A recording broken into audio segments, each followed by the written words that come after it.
مرنے والے کی کیا عزت کیا ذلت، میں نے تو مر کے دیکھا ہے اور مجھے یہ حدیث سمجھ میں آئی ہے بڑی اچھی طرح، موتو قبل ان تموتو، کہ مرنے سے پہلے مر جاؤ۔ اس وقت اگر میں مر جاتا تو مجھے کوئی گالیاں دیتا تو مجھے کیا نقصان تھا، اور مجھے کوئی نعرے لگاتا میرے لیے تو میرا کیا نفع تھا۔ تو مرنے سے پہلے مر جاؤ، کوئی تمہیں برا بھلا کہے تو تمہارا کیا نقصان، تمہیں کوئی واہ واہ نعرے لگائے تمہیں کیا نفع ہے۔ اگر اللہ راضی ہے تو مردہ باد اور زندہ باد سے بے نیاز ہو۔ ابو ذر رضی اللہ تعالیٰ عنہ کو ایک آدمی نے گالیاں دی تو انہوں نے فرمایا بیٹا ایک گھاٹی آگے آ رہی ہے، اس میں گر گیا تو جو کچھ کہہ رہے ہو اس سے بھی زیادہ کا حقدار ہوں، اور اگر پار ہو گیا تو تیری گالیوں سے مجھے کوئی فرق نہیں پڑتا ہے۔ من سلم المسلمون من لسانه ويده موتوا قبل ان تموتوا، چونکہ آج کل اخلاق ہیں انتقامی، معاف کرنے والے اخلاق ہیں نہیں، انتقامی اخلاق ہیں۔ ہمارا معاشرہ انتقامی ہے، اچھا کرو گے تو ہم اچھا کریں گے، برا کرو گے تو ہم برا کریں گے، جیسا کہو گے ویسا ہم سے سنو گے، یہ ہمارا ماحول ہے، یہ ہمارا۔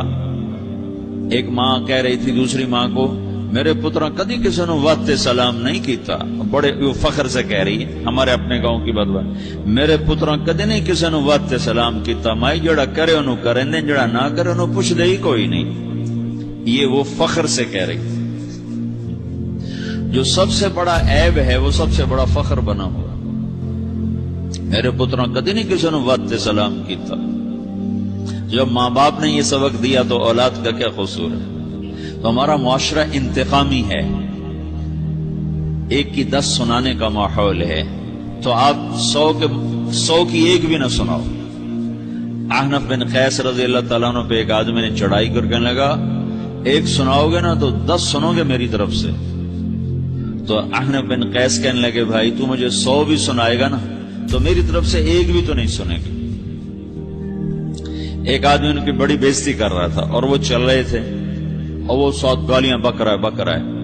جب آ گیا نا قریب شہر تو کہنے لگے دیکھا میرا قبیلہ یہاں رہتا ہے، اگر کسی نے سن لیا نا تو تیری بڑی دھلائی کر دے گا، تو تو نے جو مجھے گالیاں دینی میں کھڑا ہوں یہیں تو دے لے، تو اپنا سارا زور پورا کر لے تاکہ آگے تجھے کوئی تکلیف نہ پہنچا دے میری وجہ سے۔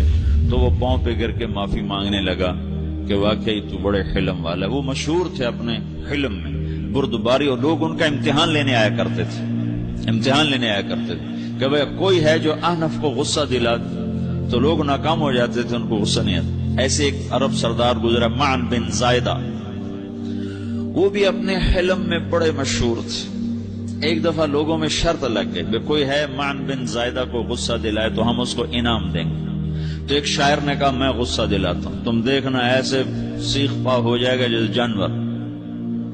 تو وہ چلا گیا اس کی مجلس، دربار لگا، عرب سردار کا بہت بڑا دربار لگا ہوا، تو کہتا السلام علیکم، وعلیکم السلام۔ تو معن بن زائدہ پر ایک دور بڑے فخر کا گزرا تھا، پھر اللہ نے اس کو بہت بڑی سرداری دی، بنو عباس کا بہت بڑا یہ وزیر گورنر تھا۔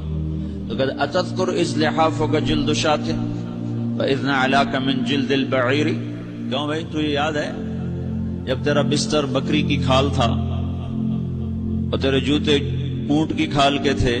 تو کہنے لگا کیوں نہیں یاد، بھلا کوئی ماضی بھی بھولتا ہے؟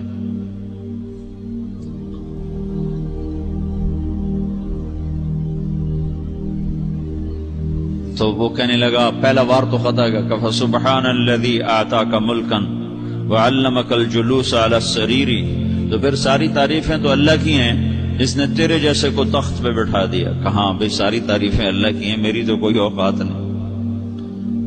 تو کہنے لگا سأرحل عن دیار انت فیہا وان جار الزمان علی الفقیر، جہاں تیرے جیسا حکمران ہو وہاں مجھے رہنا گوارا ہی نہیں ہے، میں یہاں سے چھوڑ کے نکل جاؤں گا چاہے کتنی تکلیف اٹھاؤں۔ بڑے دربار میں یہ ایک گورنر اور وزیر سے بات ہو رہی ہے، تو وہ کہتا ہے اچھا بھائی اگر تو ہمارے پاس رہے گا تو ہم تیرا اکرام کریں گے، اور اگر تو جانا چاہتا ہے تو پھر رافقت کا سلام۔ تو یہ بار بھی خالی گیا، تو کہنے لگا فجد لی ابن ناقصۃ بمال، او گندی ماں کے بیٹے مجھے کچھ عطا بھی کر، میں بغیر پیسے کے سفر کیسے کروں گا؟ عرب کو کسی کو بھی ماں کی گالی دے دینا اور پھر عرب سردار ہو. فجد لی یبن ناقصۃ بمال، بری ماں کے بیٹے مجھے کچھ پیسے بھی دے، میں نے جانا ہے. میں کہا بھائی اس کو 3000 دے دیا جائے. اللہ اکبر. تو کہنے لگا قلیل ما آتیتنی وانی لأطمع منک فی الکثیر، یہ تو بہت تھوڑا تو نے دیا ہے، مجھے اور دے. کہا اچھا بھائی 3000 اور دے دو. تو وہ شاعر کی بھی آنکھیں پھٹ گئیں. کہنے لگا اب ٹھہر جا، اب میں تیری اصل تجھے بتاتا. سألت اللہ ان یبکیک ذخرا فما لک فی البریۃ من نذیر، میں اللہ سے دعا کرتا ہوں اللہ تیرے جیسوں کو سلامت رکھے، تیرے جیسا دنیا میں کسی ماں نے جنا ہی کوئی نہیں. فمنک الجود والافضال حقا وفضل یدیک کالبحر الغزیر، تو ہی سخی ہے، تو ہی کریم ہے، اور سمندر بھی تیری سخاوت کے آگے کچھ نہیں ہے. تو نے کہا اچھا بھائی تو نے ہماری برائی کی، ہم نے تمہیں 6000 دیے، اب تو نے ہماری تعریف کیا، بھائی 10000 اور دے دو اس کو. ہاں باتیں ہی رہ گئیں. کہاں سے لائیں ایسے لوگ؟ ہمارا معاشرہ انتقامی ہے، بدلہ لینے کا ہے، بدلہ لینے کا. اس نے میرے ساتھ کیا، میں نے بھی کرنا ہے. تو اعلیٰ درجے کا اسلام یہ سکھا رہا نہیں چپ ہو جاؤ، سلام مت بن جاؤ، سلامتی بن جاؤ، سلامتی کی علامت بن جاؤ. من سلم المسلمون من لسانہ ویدہ.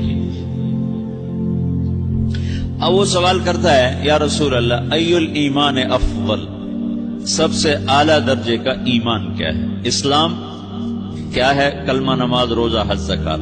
اعلیٰ درجے کا اسلام کیا ہے؟ من سلم المسلمون من لسانہ ویدہ.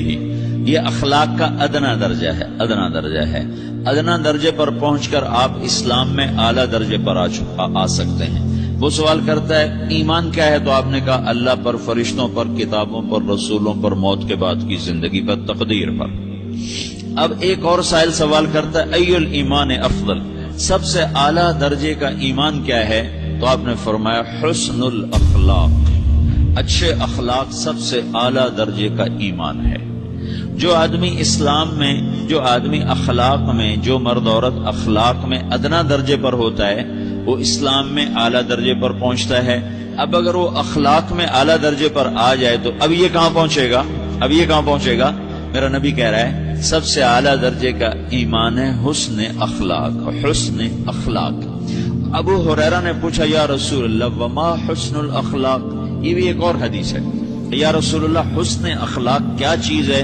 تو آپ نے 3 چیزیں فرمائیں، تصل من قطعک وتعطی من حرمک وتعفو عمن ظلمک. جو تم سے توڑے نہ تم اس سے جوڑو. نہیں کرتا سلام نہ کریں. کوئی ہم چھوٹے باپ کے ہیں، ہم تو کبھی بھی نہ کریں، ہم تو کبھی بھی نہ منہ تھوکیں بھی نہیں. ہم تو میرا نبی کہہ رہا ہے جو توڑے تم اس سے جوڑو، جو محروم کرے اسے عطا کرو، جو زیادتی کرے اس سے درگزر کرو. یہ 3 کام جو عورت مرد کر لے گا یہ اخلاق کے اعلیٰ درجے میں ہے.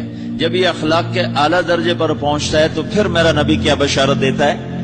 ادنا درجے پر پہنچ کر تو اعلیٰ مسلمان کی بشارت ہے، اور اخلاق میں اعلیٰ درجے پر پہنچ کر میرا نبی کہتا ہے کاد الحلیم ان یکون نبیا، اعلیٰ اخلاق والا بس نبی بنتے بنتے رہ جاتا ہے. اعلیٰ اخلاق والا ایسے ہے جیسے کہ نبی، قریب ہے کہ وہ نبی بن جائے. یہ تو ہے نا ترجمہ، لیکن ہم ہمارے اردو میں کہتے ہیں وہ نبی بنتے بنتے بنتے رہ گیا. کیا مطلب؟ کہ اس میں اور نبی میں صرف نبوت کا فرق رہ جاتا، باقی وہ سب کچھ حاصل کر لیتا ہے. تو یہ سارے دین کا میں نے آپ کو خلاصہ بتایا ہے کہ میری آپ کی ضرورت ہے کہ میرا اسلام اعلیٰ درجے کا ہو. من سلم المسلمون من لسانہ ویدہ، میرا ایمان اعلیٰ درجے کا ہو.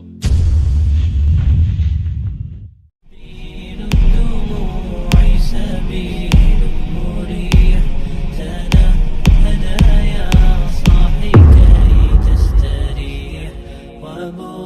الدعاء الخفي الصريح يسعك الفضاء.